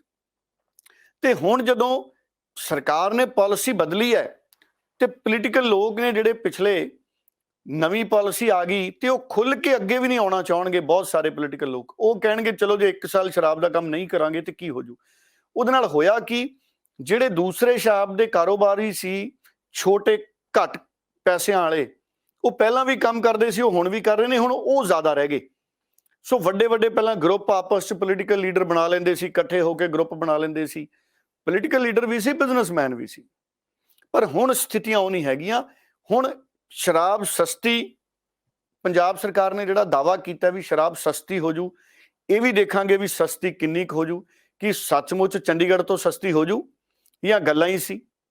ਇਹ ਤਾਂ ਹੁਣ ਜਦੋਂ 1 ਜੁਲਾਈ ਤੋਂ ਨਵੀਂ ਐਕਸਾਈਜ਼ ਪਾਲਿਸੀ ਲਾਗੂ ਹੋਣੀ ਹੈ ਫੇਰ ਹੀ ਪਤਾ ਲੱਗਣਾ ਹੈ। ਪਰ ਸ਼ਰਾਬ ਪਾਲਿਸੀ ਦੇ ਵਿੱਚ ਉਹੋ ਜਿਹਾ ਹੁੰਗਾਰਾ ਨਹੀਂ ਮਿਲਿਆ ਔਰ ਵਿਰੋਧ ਮੁਫਤ ਦਾ। ਸੰਗਰੂਰ ਜ਼ਿਮਨੀ ਚੋਣ 'ਚ ਵੀ ਸ਼ਰਾਬ ਮੁੱਦਾ ਬਣੀ ਹੋਈ ਹੈ। ਵਿਰੋਧੀ ਪਾਰਟੀਆਂ ਵਾਲੇ ਕਹਿੰਦੇ ਕਿ ਤੁਸੀਂ ਪੈਟਰੋਲ ਨਹੀਂ ਸਸਤਾ ਕੀਤਾ, ਡੀਜ਼ਲ ਨਹੀਂ ਸਸਤਾ ਕੀਤਾ, ਆਟਾ ਦਾਲ ਨਹੀਂ ਸਸਤੀ ਕੀਤੀ ਤੇ ਤੁਸੀਂ ਸ਼ਰਾਬ ਸਸਤੀ ਕਰਤੀ। ਹਾਲਾਂਕਿ ਸ਼ਰਾਬ ਸਸਤੀ ਹੋਣਾ ਉਹਦੇ 'ਚ ਸੂਬੇ ਦੇ ਖਜ਼ਾਨੇ ਨੂੰ ਪੈਸਾ ਆਉਂਦਾ ਹੈ, ਕਿਉਂਕਿ ਜਿਹੜੀ ਇਲੀਗਲ ਬਾਹਰੋਂ ਸ਼ਰਾਬ ਆਉਂਦੀ ਹੈ ਉਹ ਰੁਕੂਗੀ। ਪਰ ਜੇ ਹੁਣ ਸ਼ਰਾਬ ਚੰਡੀਗੜ੍ਹੋਂ ਨਾਲੋਂ ਵੀ ਸਸਤੀ ਹੋ ਗਈ ਫਿਰ ਵੀ ਰਾਖੀ ਕਰਨੀ ਪੈਣੀ ਹੈ ਭਾਈ ਪੰਜਾਬ 'ਚੋਂ ਸਮਗਲ ਨਾ ਹੋਣ ਲੱਗ ਜੇ ਕਿਤੇ ਚੰਡੀਗੜ੍ਹ 'ਚ, ਫਿਰ ਚੰਡੀਗੜ੍ਹ ਵਾਲੇ ਵੀ ਔਖੇ ਹੋਣਗੇ ਤੇ ਪੰਜਾਬ ਨੂੰ ਵੀ ਉਹਦੇ ਨਾਲ ਦਿੱਕਤਾਂ ਆਉਣਗੀਆਂ। ਸੋ ਪਰ ਸ਼ਰਾਬ ਪਾਲਿਸੀ ਕੁੱਲ ਮਿਲਾ ਕੇ ਜਿਸ ਦਿਨ ਦੀ ਐਲਾਨ ਹੋਈ ਹੈ ਇਹਦੇ ਤੇ ਮਿਲਿਆ ਜੁਲਿਆ ਪ੍ਰਤੀਕਰਮ ਆ ਰਿਹਾ। ਹੁਣ ਰੱਬ ਜਾਣਦਾ ਕਿ ਇਹ ਕਿੰਨੀ ਕੁ ਕਾਮਯਾਬ ਹੋਏਗੀ, ਕਿੰਨੀ ਕੁ ਨਹੀਂ। ਪਰ ਇਹ ਜਿੰਨੀ ਕੁ ਕਮਾਈ ਕਹਿੰਦੇ ਨੇ ਤੇ ਇਸ ਸਾਲ ਇਹਨਾਂ ਨੇ ਪਿਛਲੀ ਵਾਰ ਨਾਲੋਂ 40% ਦਾ ਵਾਅਦਾ ਕੀਤਾ। ਸੋ ਜੇ ਇਹਦੇ 'ਚ ਵੀ ਕੋਈ ਖਾਸ ਪ੍ਰੋਫਿਟ ਨਾ ਹੋਇਆ ਤੇ ਫਿਰ ਕੀ ਖਟਿਆ। ਤੇ ਕੰਪੀਟੀਸ਼ਨ ਨਵਜੋਤ ਸਿੰਘ ਸਿੱਧੂ ਪੂਰਾ ਦੇ ਰਿਹਾ ਸੀ। ਨਵਜੋਤ ਸਿੰਘ ਸਿੱਧੂ ਸਰਕਾਰੀ ਕਾਰਪੋਰੇਸ਼ਨ ਦੀ ਵਕਾਲਤ ਕਰ ਰਹੇ ਸੀ ਵੀ ਜੇ ਸਰਕਾਰੀ ਕਾਰਪੋਰੇਸ਼ਨ ਬਣੂਗੀ ਤੇ ਡਾਇਰੈਕਟ ਇੰਪਲਾਇਮੈਂਟ ਵੀ ਹੈ ਤੇ ਸਰਕਾਰ ਕੋਲੇ ਸ਼ਰਾਬ ਦਾ ਕੰਟਰੋਲ ਵੀ ਰਹੂਗਾ। ਤੇ ਹਰ ਬੋਤਲ ਤੇ ਉਹਨਾਂ ਨੇ ਚਿਪ ਦੀ ਗੱਲ ਵੀ ਕੀਤੀ ਸੀ ਵੀ ਹਰ ਬੋਤਲ ਤੇ ਚਿਪ ਲੱਗੀ ਹੋਊਗੀ। ਅੱਜ ਕੱਲ੍ਹ ਤਾਂ ਇਲੈਕਟ੍ਰੋਨਿਕ ਚੀਜ਼ਾਂ ਨੇ, ਅਗਰ ਜਿਵੇਂ ਸਾਡੇ ਮੋਬਾਈਲ 'ਚ ਸਿਮ ਹੈ ਉਹ ਕਿਤੇ ਵੀ ਪਤਾ ਹੁੰਦਾ ਵੀ ਇਹ ਸਿਮ ਕਿਹੜੇ ਮੋਬਾਈਲ 'ਚ ਪੈ ਗਿਆ, ਕਿਉਂਕਿ ਮੋਬਾਈਲ ਦਾ ਵੀ ਕੋਈ ਨੰਬਰ ਹੁੰਦਾ, ਕਹਿੰਦੇ ਉਹ ਇਕੱਠੇ ਹੋ ਜਾਂਦੇ। ਸਾਨੂੰ ਤਕਨੀਕੀ ਤੌਰ ਤੇ ਅੱਗੇ ਵਧਣਾ ਪਊਗਾ। ਅੱਜ ਕੱਲ੍ਹ ਤਾਂ ਕਾਰਾਂ 'ਚ ਕਹਿੰਦੇ ਉਹ ਇੱਕ ਲੱਗ ਜਾਂਦਾ ਜੀ, ਉਹ GPS ਕਹਿੰਦੇ ਨੇ ਵੀ ਉਹ ਪਤਾ ਲੱਗਦਾ ਰਹਿੰਦਾ ਵੀ ਕਾਰ ਕਿੱਧਰ ਨੂੰ ਜਾ ਰਹੀ ਹੈ। ਸੋ ਜੇ ਕਾਰਾਂ 'ਚ GPS ਲੱਗ ਸਕਦਾ ਹੈ ਤੇ ਬੋਤਲ 'ਚ ਚਿਪ ਕਿਉਂ ਨਹੀਂ ਲੱਗ ਸਕਦੀ। ਉਦੋਂ ਕਈ ਲੋਕਾਂ ਨੇ ਮਜ਼ਾਕ ਵੀ ਉਡਾਇਆ ਪੋਲੀਟੀਕਲ ਤੌਰ ਤੇ ਵੀ ਨਵਜੋਤ ਸਿੰਘ ਸਿੱਧੂ ਚਿਪ ਦੀ ਗੱਲ ਕਰਦਾ ਸੀ। ਸੋ ਇਹ ਚੀਜ਼ਾਂ ਤਕਨੀਕ ਨਾਲ ਜੁੜੀਆਂ ਹੋਈਆਂ ਨੇ। ਜਦ ਤੱਕ ਸ਼ਰਾਬ ਪਾਲਿਸੀ ਦਰੁਸਤ ਨਹੀਂ ਬਣਦੀ ਸਟੇਟ ਦੇ ਖਜ਼ਾਨੇ 'ਚ ਪੈਸਾ ਨਹੀਂ ਆਉਣਾ। ਨਵਜੋਤ ਸਿੰਘ ਸਿੱਧੂ 25-30 ਹਜ਼ਾਰ ਕਰੋੜ ਰੁਪਏ ਦੀ ਆਮਦਨ ਦੀ ਗੱਲ ਕਰਦਾ ਸੀ ਔਰ ਤੱਥਾਂ ਤੇ, ਕਿਉਂਕਿ ਉਹਨਾਂ ਨੇ ਕਈ ਸੂਬਿਆਂ ਦੀਆਂ ਸ਼ਰਾਬ ਪਾਲਿਸੀਆਂ ਪੜ੍ਹੀਆਂ, ਅਧਿਐਨ ਕੀਤਾ ਤੇ ਫਿਰ ਪਾਲਿਸੀ ਬਣਾਈ ਸੀ। ਅਗਰ ਆਪਾਂ ਮੌਜੂਦਾ ਸੰਗਰੂਰ ਜ਼ਿਮਨੀ ਚੋਣਾਂ ਦੀ ਸਥਿਤੀ ਦੀ ਗੱਲ ਕਰੀਏ ਤਾਂ ਵੱਖ-ਵੱਖ ਪਾਰਟੀਆਂ ਵੱਲੋਂ ਪੂਰਾ ਜ਼ੋਰ ਲਗਾਇਆ ਜਾ ਰਿਹਾ, ਰੋਡ ਸ਼ੋਅ ਕੀਤੇ ਜਾ ਰਹੇ ਨੇ, ਜਨ ਸਭਾਵਾਂ ਕੀਤੀਆਂ ਜਾ ਰਹੀਆਂ ਨੇ। ਕੇਜਰੀਵਾਲ ਵੀ ਅੱਜ ਜੋ ਅਸੀਂ ਜਾਣਦੇ ਹਾਂ ਕਿ ਰੋਡ ਸ਼ੋਅ ਕਰ ਰਹੇ ਨੇ ਆਪ ਉਮੀਦਵਾਰ ਗੁਰਮੇਲ ਸਿੰਘ ਦੇ ਹੱਕ ਦੇ ਵਿੱਚ। ਇਹਨਾਂ ਸਾਰੀਆਂ ਚੀਜ਼ਾਂ ਨੂੰ ਦੇਖਦੇ ਹੋਏ, ਐਕਟੀਵਿਟੀਜ਼ ਨੂੰ ਦੇਖਦੇ ਹੋਏ ਕੀ ਲੱਗ ਰਿਹਾ ਕਿ ਕਿੰਨਾ ਕੁ ਅਸਰ ਕਿਹੜੀ ਪਾਰਟੀ ਲੋਕਾਂ ਦੇ ਉੱਪਰ ਛੱਡ ਪਾ ਰਹੀ ਹੈ? ਕੀ ਕੇਜਰੀਵਾਲ ਜਦੋਂ ਰੋਡ ਸ਼ੋਅ ਕਰਨਗੇ ਤਾਂ ਉਸਦੇ ਨਾਲ ਫਰਕ ਪੈਂਦਾ ਦਿਖੇਗਾ ਸੰਗਰੂਰ ਜ਼ਿਮਨੀ ਚੋਣਾਂ ਦੇ ਵਿੱਚ ਆਮ ਆਦਮੀ ਪਾਰਟੀ ਦੇ ਲਈ? ਦੇਖੋ ਇਹਦੇ 'ਚ ਕੋਈ ਦੋ ਰਾਏ ਨਹੀਂ ਹੈ। ਅਰਵਿੰਦ ਕੇਜਰੀਵਾਲ ਆਮ ਆਦਮੀ ਪਾਰਟੀ ਦੇ ਸੁਪਰੀਮੋ ਨੇ, ਸਭ ਤੋਂ ਵੱਡੇ ਲੀਡਰ ਨੇ। ਉਹਨਾਂ ਦੇ ਆਉਣ ਦੇ ਨਾਲ ਆਮ ਆਦਮੀ ਪਾਰਟੀ ਦੇ ਜਿਹੜੇ ਵਲੰਟੀਅਰਸ ਨੇ ਉਹਨਾਂ ਦੇ ਵਿੱਚ ਉਤਸ਼ਾਹ ਪੈਦਾ ਹੋਏਗਾ ਔਰ ਆਮ ਆਦਮੀ ਪਾਰਟੀ ਨੂੰ ਇਹਦੇ ਨਾਲ ਤਾਕਤ ਮਿਲੇਗੀ। ਦੂਸਰੀਆਂ ਪਾਰਟੀਆਂ ਦੇ ਵੀ ਵੱਡੇ ਵੱਡੇ ਲੀਡਰ ਜਦੋਂ ਆਉਂਦੇ ਨੇ, ਜਦੋਂ ਬੀਜੇਪੀ ਦੇ ਵੱਡੇ ਲੀਡਰ ਆਉਂਦੇ ਨੇ, ਹਾਲਾਂਕਿ ਬੀਜੇਪੀ ਵੱਲੋਂ ਵੀ ਗ੍ਰਹਿ ਮੰਤਰੀ ਨਹੀਂ ਆਏ ਹਜੇ ਤੱਕ ਅਮਿਤ ਸ਼ਾਹ ਜੀ, ਨਾ ਹੀ ਕੋਈ ਮੋਦੀ ਸਾਹਿਬ ਦਾ ਪ੍ਰੋਗਰਾਮ ਹੋਇਆ, ਲੇਕਿਨ ਕਈ ਕੇਂਦਰੀ ਮੰਤਰੀ ਸ਼ੇਖਾਵਤ ਸਾਹਿਬ, ਅਸ਼ਵਨੀ ਸ਼ਰਮਾ ਪੰਜਾਬ ਪ੍ਰਧਾਨ, ਉਹ ਤਾਂ ਪੂਰੇ ਸਰਗਰਮ ਰਹੇ ਨੇ ਹੁਣ ਤੱਕ ਸੰਗਰੂਰ ਜ਼ਿਮਨੀ ਚੋਣ ਦੇ ਵਿੱਚ।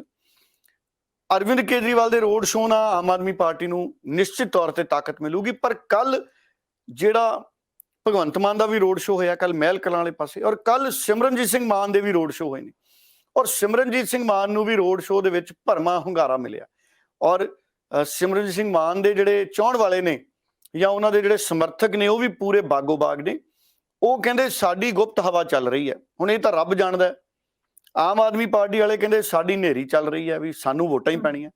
ਤੇ ਇਸੇ ਤਰ੍ਹਾਂ ਕਾਂਗਰਸ ਵਾਲੇ ਕਹਿੰਦੇ ਵੀ ਲੋਕ ਸਮਝ ਗਏ ਵੀ 3 ਮਹੀਨਿਆਂ 'ਚ ਆਮ ਆਦਮੀ ਪਾਰਟੀ ਨੇ ਉਹਨਾਂ ਕੰਮ ਨਹੀਂ ਕੀਤਾ, ਇਸ ਕਰਕੇ ਕਾਂਗਰਸ ਦੀਆਂ ਵੋਟਾਂ ਜਿਹੜੀਆਂ ਆਮ ਆਦਮੀ ਪਾਰਟੀ ਨੂੰ ਗਈਆਂ ਸੀ ਉਹ ਫਿਰ ਮੁੜ ਆਉਣੀਆਂ ਤੇ ਸਾਨੂੰ ਹੀ ਪੈਣੀਆਂ। ਕਿ ਉਹ ਕਹਿੰਦੇ ਵੀ ਕਾਂਗਰਸ ਦੇ ਜਿਹੜੇ ਲੀਡਰ ਬੀਜੇਪੀ 'ਚ ਗਏ ਨੇ ਉਹਨਾਂ ਨੇ ਗਲਤ ਕੀਤਾ, ਇਸ ਕਰਕੇ ਬੀਜੇਪੀ ਦੀ ਵੋਟ ਵੀ ਸਾਨੂੰ ਹੀ ਪੈ ਜਾਣੀ। ਤੇ ਬੀਜੇਪੀ ਵਾਲੇ ਕਹਿੰਦੇ ਵੀ ਐਤਕੀ ਵੋਟ ਹੀ ਸਾਨੂੰ ਪੈਣੀ ਹੈ ਕਿਉਂਕਿ ਆਮ ਆਦਮੀ ਪਾਰਟੀ ਨੇ ਜਿਹੜੇ ਵਾਅਦੇ ਕੀਤੇ ਸੀ ਉਹ ਪੂਰੇ ਨਹੀਂ ਕਰ ਰਹੀ। ਕਾਂਗਰਸ ਉਹ ਕਹਿੰਦੇ ਟੁੱਟ ਕੇ ਸਾਡੇ 'ਚ ਆ ਰਹੀ ਹੈ। ਅਕਾਲੀ ਦਲ ਤੇ ਸਿਮਰਨਜੀਤ ਸਿੰਘ ਮਾਨ ਦਾ ਕਹਿੰਦੇ ਆਪਸ 'ਚ ਸਮਝੌਤਾ ਹੀ ਨਹੀਂ ਹੋਇਆ ਤੇ ਵੋਟਾਂ ਵੰਡੀਆਂ ਜਾਣੀਆਂ। ਤੇ ਬੀਜੇਪੀ ਵਾਲੇ ਕਹਿੰਦੇ ਅਸੀਂ ਵੱਡੀ ਪਾਰਟੀ ਰਹਿ ਜਾਣਾ, ਭਾਵੇਂ ਅਸੀਂ ਥੋੜੇ ਜਿਹੇ ਮਾਰਜਨ ਨਾਲ ਜਿੱਤੀਏ, ਸੀਟ ਬੀਜੇਪੀ ਨੇ ਜਿੱਤਣੀ। ਉਹ ਕਹਿੰਦੇ ਸੋ ਮੈਂ ਜਦੋਂ ਸਾਰੇ ਲੀਡਰਾਂ ਦੀ ਗੱਲ ਸੁਣਦਾ, ਪਾਰਟੀਆਂ ਵਾਲਿਆਂ ਦੀ, ਆਜ਼ਾਦ ਵੀ ਨੇ ਇੱਕ ਦੋ, ਉਹਨਾਂ ਨੂੰ ਵੀ ਪੂਰਾ ਭਰੋਸਾ ਹੈ ਵੀ ਲੋਕ ਇਹ ਸਾਰੀਆਂ ਪਾਰਟੀਆਂ ਤੋਂ ਅੱਕ ਗਏ, ਹੋ ਸਕਦਾ ਸਾਨੂੰ ਹੀ ਵੋਟ ਪਾ ਦੇਣ।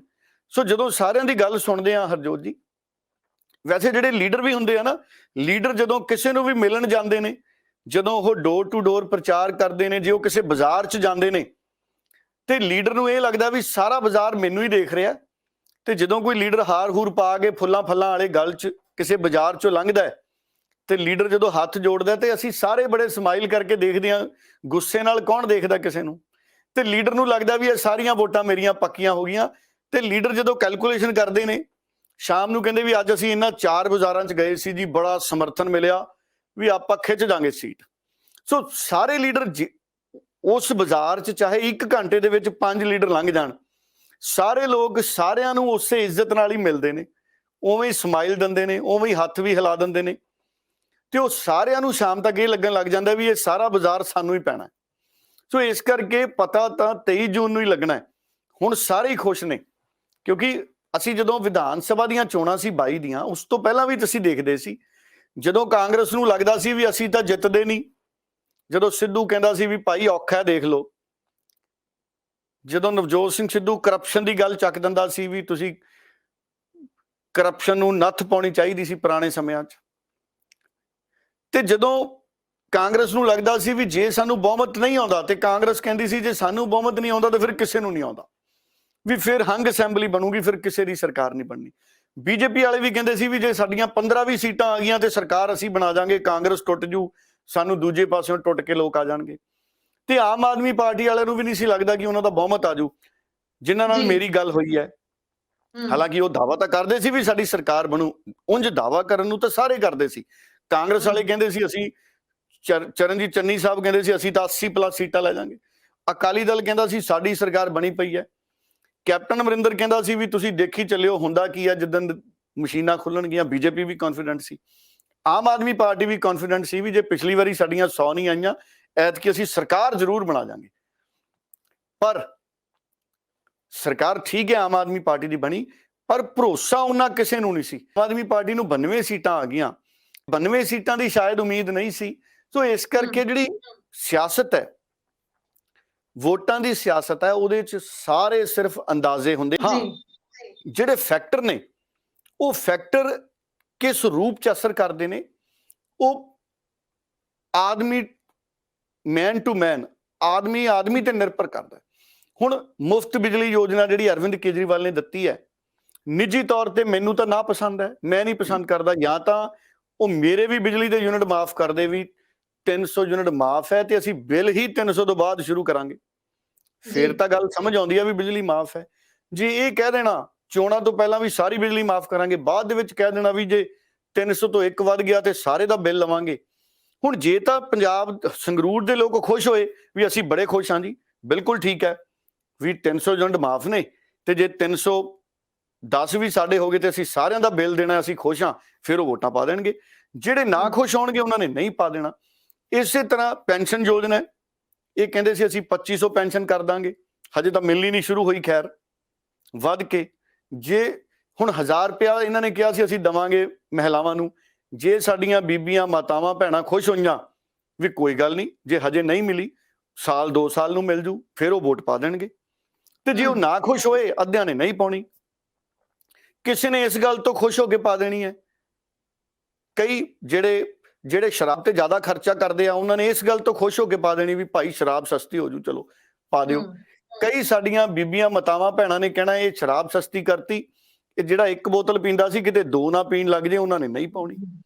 ਸੋ ਹਰ ਪਾਲਿਸੀ ਦਾ ਅਸਰ ਹੈ ਜਿਹੜਾ ਅਲੱਗ-ਅਲੱਗ ਰੂਪ 'ਚ ਪੈਂਦਾ। ਹੁਣ ਕਈ ਜਿਹੜੇ ਆਟਾ ਦਾਲ ਵਾਲੇ ਨੇ ਜਾਂ ਨੀਲੇ ਕਾਰਡ ਵਾਲੇ ਨੇ, ਕਈ ਕਹਿ ਰਹੇ ਨੇ ਹੁਣ ਇਹ ਤਾਂ ਕਹਿ ਰਹੇ ਨੇ ਅਸੀਂ ਘਰ ਘਰ ਰਾਸ਼ਨ ਦੇਵਾਂਗੇ, ਕਈ ਕਹਿ ਰਹੇ ਨੇ ਸਾਡੇ ਰਾਸ਼ਨ ਹੀ ਨਹੀਂ ਘਰੇ ਆ ਰਿਹਾ। ਸੋ ਜਿਹਨੂੰ ਪਸੰਦ ਲੱਗੂ ਇਹਨਾਂ ਦੀ ਪਾਲਿਸੀ ਉਹਨੇ ਵੋਟ ਪਾ ਲੈਣੀ। ਸੋ ਅਲਟੀਮੇਟਲੀ 3 ਮਹੀਨੇ ਦੀ ਸਰਕਾਰ ਦੀ ਕਾਰਗੁਜ਼ਾਰੀ ਦਾ ਟੈਸਟ ਹੈ। ਔਰ ਮੇਰਾ ਹੀ ਮੰਨਣਾ ਕਿ ਮੇਰੀ ਨਿੱਜੀ ਰਾਏ ਕੋਈ ਨਹੀਂ, ਅਗਰ ਸੰਗਰੂਰ 'ਚ ਆਮ ਆਦਮੀ ਪਾਰਟੀ ਜਿੱਤ ਗਈ, ਇਹਦਾ ਮਤਲਬ ਹੈ ਪੰਜਾਬ ਦੇ ਲੋਕਾਂ ਨੂੰ ਆਮ ਆਦਮੀ ਪਾਰਟੀ ਦੀਆਂ ਨੀਤੀਆਂ ਪਸੰਦ ਹੈ ਜਿੱਤਣ ਤੋਂ ਬਾਅਦ ਦੀਆਂ। ਤੇ ਜੇ ਆਮ ਆਦਮੀ ਪਾਰਟੀ ਹਾਰ ਗਈ, ਇਹਦਾ ਮਤਲਬ ਹੈ ਲੋਕਾਂ ਨੇ ਆਮ ਆਦਮੀ ਪਾਰਟੀ ਦੀਆਂ ਗੱਲਾਂ ਨੂੰ ਨਕਾਰਤਾ। ਜੇ ਆਮ ਆਦਮੀ ਪਾਰਟੀ ਵਾਲੇ ਜਿੱਤ ਗਏ, ਫਿਰ ਲੋਕ ਇਸ ਗੱਲ ਤੋਂ ਵੀ ਖੁਸ਼ ਹੈ ਵੀ ਜਿੰਨੇ ਮਰਜ਼ੀ ਇਸ਼ਤਿਹਾਰ ਆਮ ਆਦਮੀ ਪਾਰਟੀ ਵਾਲੇ ਦੇਣ, ਫਿਰ ਤਾਂ ਭਾਵੇਂ ਥੋੜਾ ਹੋਰ ਵਧਾ ਦੇਣ। ਤੇ ਜੇ ਹਾਰ ਗਏ ਤੇ ਫਿਰ ਥੋੜੇ ਘਟਾ ਲੈਣ, ਵੀ ਜੇ ਤੁਸੀਂ ਇਸ਼ਤਿਹਾਰਾਂ ਨਾਲ ਵੀ ਨਹੀਂ ਜਿੱਤ ਸਕੇ ਫਿਰ ਜਿੱਤੋਗੇ ਕਿਵੇਂ। ਸੋ ਅਲਟੀਮੇਟਲੀ ਜੋ ਤੁਸੀਂ ਕਹਿੰਦੇ ਹੋ ਉਹਨੂੰ ਤੁਸੀਂ, ਉਹਦੇ ਲਈ ਤੁਹਾਡੀ ਕਮਿਟਮੈਂਟ ਦਿਖਣੀ ਚਾਹੀਦੀ ਹੈ।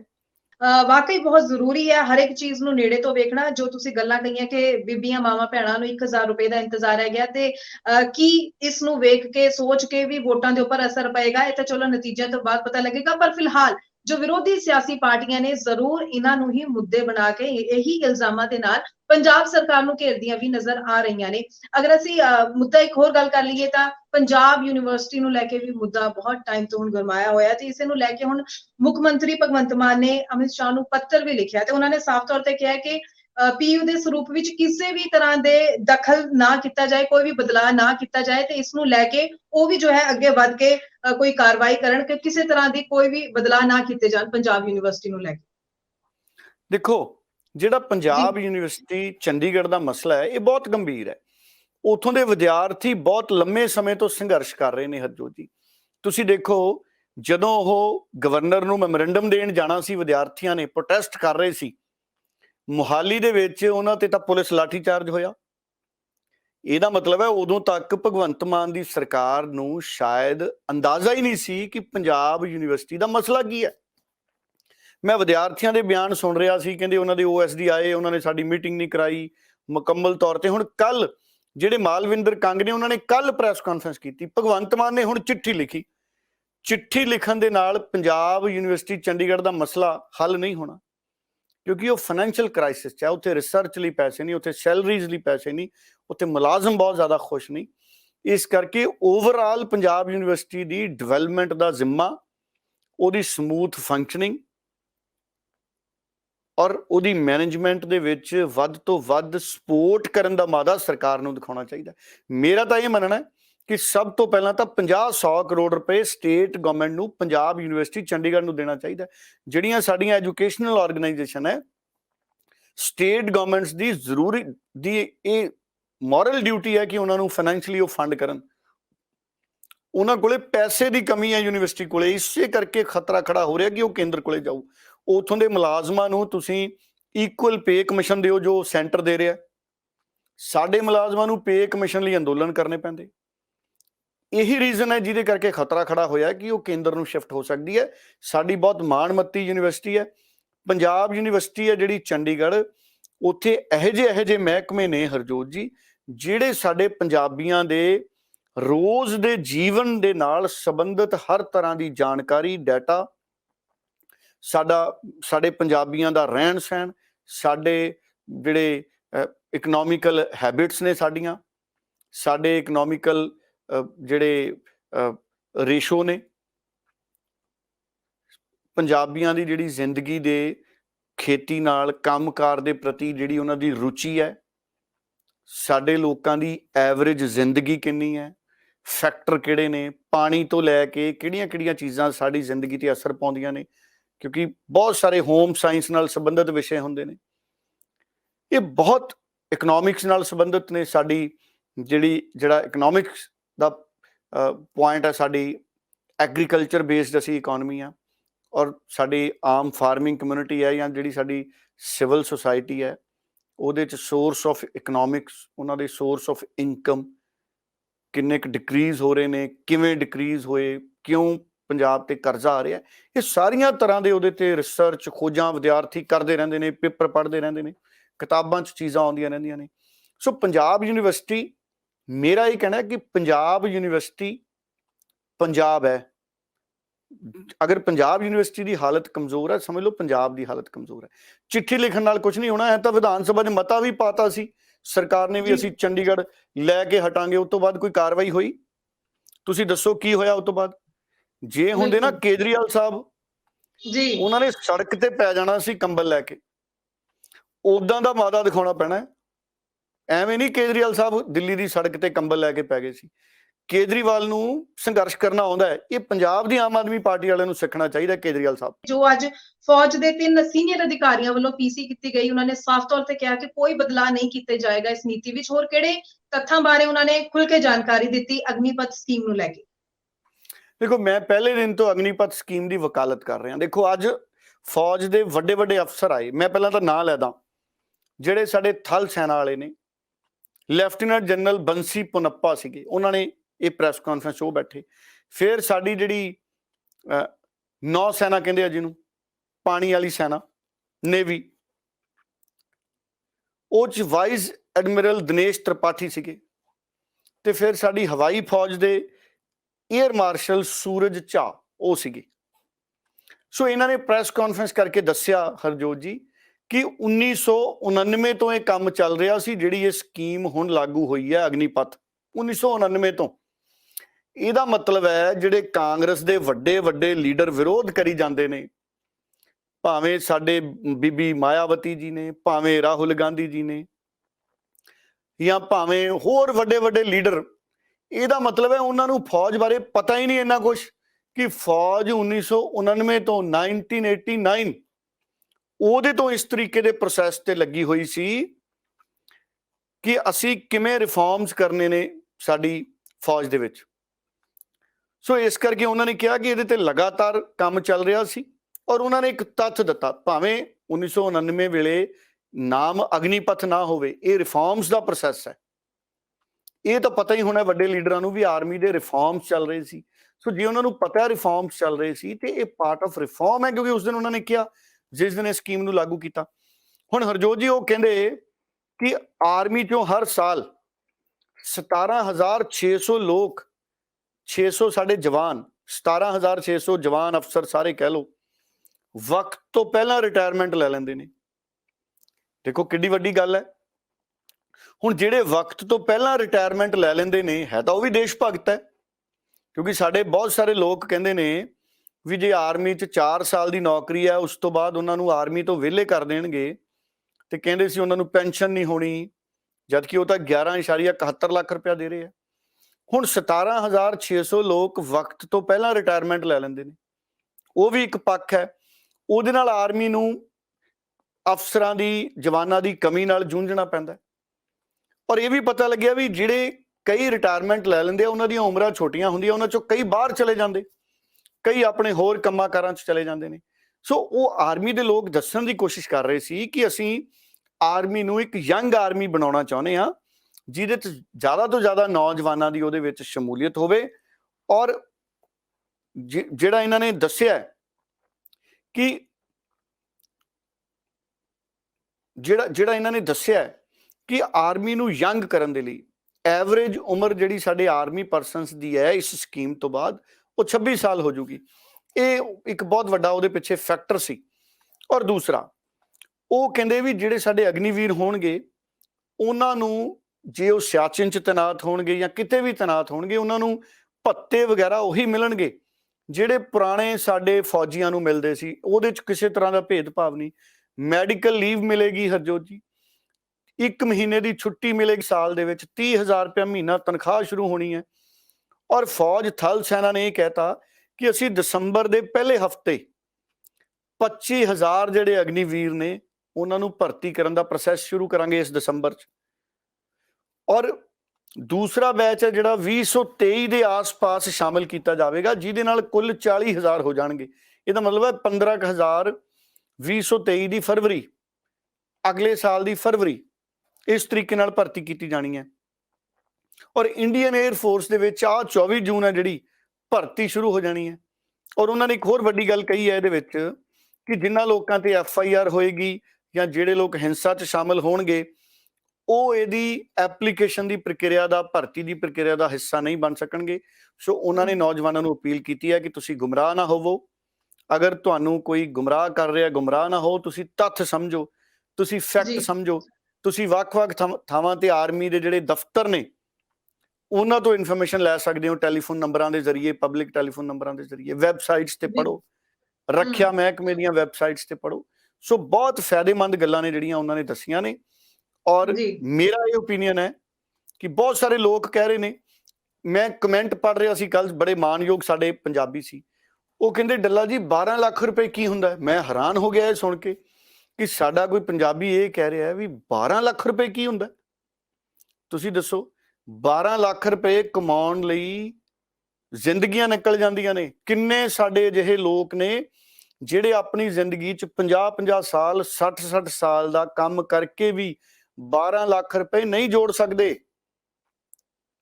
ਔਰ ਇਹ ਘੱਟ ਖੁਸ਼ੀ ਵਾਲੀ ਗੱਲ ਨਹੀਂ ਕਿ 17 ਸਾਲ ਦਾ ਇੱਕ ਕਿਸ਼ੋਰ, 17.5 ਸਾਲ ਦਾ 21 ਸਾਲ 'ਚ ਤਨਖਾਹ ਵੀ ਲਊਗਾ 30,000 40,000, ਤਨਖਾਹ ਵੀ ਵੱਧਦੀ ਜਾਣੀ, ਤੇ ਪੌਣੇ 12 ਲੱਖ ਰੁਪਏ 11,71,000 ਰੁਪਏ 4 ਸਾਲ ਬਾਅਦ ਲੈ ਕੇ ਇੱਕ ਸਰਟੀਫਿਕੇਟ ਲੈ ਕੇ ਸਕਿਲਡ ਹੋ ਕੇ ਨਿਕਲੂਗਾ। ਮੈਨੂੰ ਲੱਗਦਾ ਅਜਿਹੇ ਵਿਦਿਆਰਥੀ ਅਗਰ ਦੁਨੀਆ ਦੇ ਕਿਸੇ ਮੁਲਕ ਲਈ ਵੀਜ਼ਾ ਵੀ ਅਪਲਾਈ ਕਰਨਗੇ ਨਾ, ਪੜ੍ਹਨ ਲਿਖਣ ਲਈ, ਐਡਵਾਂਸ ਸਟੱਡੀ ਲਈ, ਕੰਮਕਾਰ ਲਈ, ਕਿਸੇ ਨੇ ਮਨਾ ਨਹੀਂ ਕਰਨਾ ਕਿ ਇੰਡੀਆ ਵਰਗੀ ਆਰਮੀ ਦਾ ਟ੍ਰੇਨਡ ਅਗਨੀਵੀਰ ਫੌਜੀ ਜਵਾਨ ਸਾਡੇ ਮੁਲਕ ਲਈ ਵੀਜ਼ਾ ਮੰਗ ਰਿਹਾ, ਭਾਵੇਂ ਪੜ੍ਹਾਈ ਦਾ ਮੰਗ ਰਿਹਾ, ਭਾਵੇਂ ਕੋਈ ਹੋਰ ਮੰਗ ਰਿਹਾ। ਕਿੰਨਾ ਡਿਸਪਲਿਨ ਉਹਨਾਂ ਦੇ ਵਿੱਚ ਆ ਜਾਊਗਾ ਜ਼ਿੰਦਗੀ 'ਚ। ਹੁਣ ਦੇਖੋ, ਮੈਂ ਤਾਂ ਇਸ ਗੱਲ ਦਾ ਵੀ ਵਿਰੋਧੀ ਨਹੀਂ। ਕਈ ਲੋਕ ਕਹਿੰਦੇ ਜੀ ਕਿ ਬੱਚੇ ਸਾਡੇ ਮੁਲਕ ਛੱਡ ਦੂਜੇ ਦੇਸ਼ਾਂ 'ਚ ਜਾਈ ਜਾਂਦੇ ਆ। ਪੁਰਾਣੇ ਸਮਿਆਂ 'ਚ ਸਾਡੇ ਕਿੰਨੇ ਲੀਡਰ ਨੇ ਜਿਹੜੇ ਬਾਹਰ ਪੜ੍ਹ ਕੇ ਆਏ ਆ ਜੀ।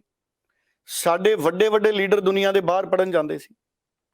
ਕੀ ਸਿਰਫ ਅਮੀਰ ਵਿਅਕਤੀ ਨੂੰ ਹੀ ਹੱਕ ਹੈ ਕਿ ਉਹ ਕੈਨੇਡਾ ਜਾ ਕੇ ਪੜ੍ਹੇ ਜੀ? ਸਿਆਣਾ ਪੜ੍ਹਿਆ ਲਿਖਿਆ ਆਪਣੇ ਪਰਿਵਾਰ 'ਚ ਕੋਈ ਮਿਹਨਤਕਸ਼ ਗਰੀਬ ਪਰਿਵਾਰ ਦਾ ਬੱਚਾ ਜੇ ਬਾਹਰ ਜਾ ਕੇ ਪੜ੍ਹਦਾ, ਕੀ ਬੁਰਾਈ ਹੈ? ਇੱਕ ਪਾਸੇ ਅਸੀਂ ਕਹਿੰਦੇ ਹਾਂ ਦੁਨੀਆ ਗਲੋਬਲ ਵਿਲੇਜ ਹੈ। ਇਹ ਤਾਂ ਸਾਡੀ ਜ਼ਿੰਮੇਵਾਰੀ ਹੈ ਕਿ ਅਸੀਂ ਇਹੋ ਜਿਹੇ ਸਾਧਨ ਬਣਾਈਏ ਕਿ ਜਿਹੜਾ ਵਿਦਿਆਰਥੀ ਸਾਡਾ ਬਾਹਰ ਜਾ ਕੇ ਪੜ੍ਹਦਾ ਉਹ ਸਾਡੇ ਮੁਲਕ 'ਚ ਮੁੜੇ ਵੀ ਮੇਰੇ ਇੰਡੀਆ 'ਚ ਇੰਨੇ ਸਾਧਨ ਨੇ, ਹੁਣ ਮੈਂ ਵੱਡੀ ਪੜ੍ਹਾਈ ਕਰ ਲਈ, ਹੁਣ ਮੈਂ ਇੰਡੀਆ ਜਾ ਕੇ ਕੰਮ ਕਰੂੰਗਾ। ਆਪਣੀ ਕਮੀ ਵੀ ਅਸੀਂ ਉਹਨਾਂ ਦੇ ਸਿਰ ਤੇ ਮੜੀ ਜਾਂਦੇ ਹਾਂ ਵੀ ਨੌਜਵਾਨ ਜੀ ਦੇਸ਼ ਛੱਡ ਜਾਈ ਜਾਂਦੇ। ਇੱਕ ਪਾਸੇ ਅਸੀਂ ਮਾਣ ਕਰਦੇ ਹਾਂ ਵੀ ਸਾਡੇ ਲੋਕ ਦੇਖੋ ਜੀ ਵਿਦੇਸ਼ਾਂ 'ਚ ਮੰਤਰੀ ਬਣ ਗਏ, ਕੈਨੇਡਾ 'ਚ ਮੰਤਰੀ ਬਣ ਗਏ, ਸਾਡੇ ਇੰਨੇ, ਕੋਈ ਮੇਅਰ ਬਣ ਗਿਆ, ਕੋਈ ਪਾਰਲੀਮੈਂਟ 'ਚ ਪਹੁੰਚ ਗਿਆ। ਫਿਰ ਉਹ ਬਾਹਰ ਹੀ ਗਏ ਸੀ, ਉਹ ਇੰਡੀਆ 'ਚ ਬੈਠੇ ਥੋੜੀ ਹੋ ਜਾਣਗੇ। ਫਿਰ ਅਸੀਂ ਬੜਾ ਪ੍ਰਾਊਡ ਫੀਲ ਕਰਦੇ ਹਾਂ ਜੀ, ਦੇਖੋ ਜੀ ਹਰ ਦੁਨੀਆ ਦੀ, ਹਰ ਮੁਲਕ ਦੀ ਪਾਰਲੀਮੈਂਟ 'ਚ ਸਾਡੇ ਪੰਜਾਬੀ ਪਹੁੰਚ ਗਏ ਜੀ। UK ਦੇਖ ਲਓ ਜੀ, ਅਮਰੀਕਾ ਦੇਖ ਲਓ ਜੀ। ਤੇ ਫਿਰ ਅਸੀਂ ਕਹਿੰਦੇ ਹਾਂ ਜੀ ਦੇਖੋ ਜੀ ਨੌਜਵਾਨ ਸਾਡਾ ਮੁਲਕ ਛੱਡ ਕੇ ਭੱਜੀ ਜਾ ਰਹੇ ਨੇ ਜੀ। ਉਹ ਆਪਣੀ ਜ਼ਿੰਦਗੀ ਬਣਾਉਣ ਜਾ ਰਹੇ ਨੇ। ਜਿਹਦੇ ਕੋਲੇ ਜਿਹਦਾ ਜਿੰਨਾ ਸਾਧਨ ਹੈ ਉਹ ਐਡੀ ਕੋਸ਼ਿਸ਼ ਕਰਦਾ। ਇਸ ਕਰਕੇ ਇਹ 17 ਤੋਂ 21.5 ਸਾਲ ਦੇ ਵਿਦਿਆਰਥੀਆਂ ਲਈ ਤਾਂ ਉਮਰ ਹੱਦ ਵਧਾਤੀ ਹੁਣ ਕਹਿੰਦੇ। ਔਰ ਰਿਜ਼ਰਵੇਸ਼ਨ ਆ ਗਈ ਰੱਖਿਆ ਮਹਿਕਮੇ ਦੇ ਵਿੱਚ ਵੀ। ਬਹੁਤ ਤਰ੍ਹਾਂ ਦੇ ਬੈਨੀਫਿਟ ਆਰਮੀ ਨੇ ਦਿੱਤੇ ਨੇ। ਸੋ ਨੌਜਵਾਨਾਂ ਨੂੰ ਇਸ ਸਕੀਮ ਬਾਰੇ ਚੰਗੀ ਤਰ੍ਹਾਂ ਜਾਣਨਾ ਚਾਹੀਦਾ। ਜਿਹੜੇ ਵਿਰੋਧ ਕਰਨ ਵਾਲੇ ਲੋਕ ਨੇ, ਪੋਲੀਟੀਕਲ ਲੋਕ ਨੇ, ਉਹਨਾਂ ਨੂੰ ਕਹੋ ਵੀ ਤੁਸੀਂ ਵੀ ਇਸ ਸਕੀਮ ਬਾਰੇ ਚੰਗੀ ਤਰ੍ਹਾਂ ਪੜ੍ਹੋ ਤੇ ਸਾਡੇ ਨਾਲ ਡਿਬੇਟ ਕਰੋ। ਹੈਲਦੀ ਡਿਬੇਟ ਹੋ ਜਾਏ ਫਿਰ ਠੀਕ ਹੈ ਜੀ। ਆਪਣੇ ਆਪ ਵਿੱਚ ਬਹੁਤ ਵੱਡਾ ਵਿਸ਼ਾ ਜੋ ਹੈ ਖੁਦ ਇਹ ਅਗਨੀਪਥ ਯੋਜਨਾ ਬਣ ਚੁੱਕੀ ਹੈ। ਸੋ ਉਸਦੇ ਸਾਰੇ ਤੱਥਾਂ ਤੋਂ ਜਾਣੂ ਹੋਣਾ ਬਹੁਤ ਜ਼ਰੂਰੀ ਹੈ। ਉਸ ਤੋਂ ਬਾਅਦ ਹੀ ਲੋਕਾਂ ਨੂੰ ਆਪਣੀ ਵਿਚਾਰਧਾਰਾ ਇਸ ਦੇ ਪ੍ਰਤੀ ਜ਼ਰੂਰ ਬਣਾਉਣੀ ਚਾਹੀਦੀ ਹੈ। ਸੋ ਬਹੁਤ ਧੰਨਵਾਦ ਡੱਲਾ ਜੀ ਤੁਹਾਡਾ ਕਿ ਤੁਸੀਂ ਇਹਨਾਂ ਸਾਰੀ ਖਬਰਾਂ ਦੇ ਉੱਪਰ ਵਿਚਾਰ ਚਰਚਾ ਕੀਤੀ। ਦਰਸ਼ਕਾਂ ਦਾ ਧੰਨਵਾਦ ਕਰਦੇ ਹਾਂ ਜੋ ਸਾਡੇ ਪ੍ਰੋਗਰਾਮ ਨਾਲ ਜੁੜਦੇ ਨੇ, ਆਪਣੇ ਕਮੈਂਟ ਜ਼ਰੀਏ ਆਪਣੇ ਸੁਝਾਅ, ਆਪਣੇ ਵਿਚਾਰ ਸਾਡੇ ਨਾਲ ਸਾਂਝੇ ਕਰਦੇ ਨੇ। ਬਹੁਤ ਧੰਨਵਾਦ ਜੀ। ਇਸ ਦੇ ਨਾਲ ਹੀ ਮੈਨੂੰ ਯਾਨੀ ਕਿ ਹਰਜੋਤ ਕੌਰ ਨੂੰ ਵੀ ਦਿਓ ਇਜਾਜ਼ਤ। ਧੰਨਵਾਦ।